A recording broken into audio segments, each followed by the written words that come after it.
এক অজ্ঞাত পরিচয় যুবকের নিথর দেহ উদ্ধারের ঘটনাকে ঘিরে চাঞ্চল্য ছড়ালো উলুবেড়িয়া থানার কাঁটাখালী এলাকায়। স্থানীয় সূত্রে জানা গেছে, উলুবেড়িয়ার হীরাপুর গ্রাম পঞ্চায়েতের অন্তর্গত কাঁটাখালীতে গঙ্গার পাড়ে বুধবার সকালে একটি মৃতদেহ পড়ে থাকতে দেখেন স্থানীয় বাসিন্দারা। খবর দেওয়া হয় পুলিশে। উলুবেড়িয়া থানার পুলিশ এসে মৃতদেহটিকে ময়নাতদন্তের জন্য উদ্ধার করে নিয়ে যায়।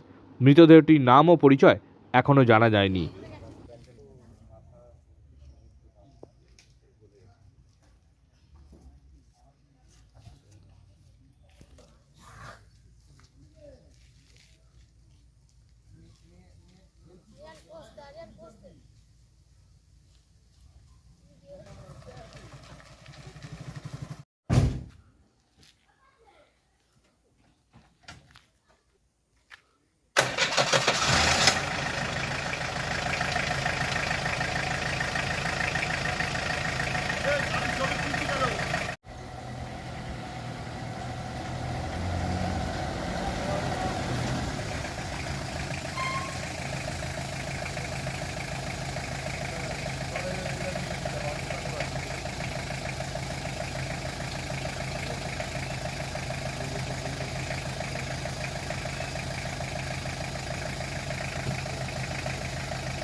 अच्छा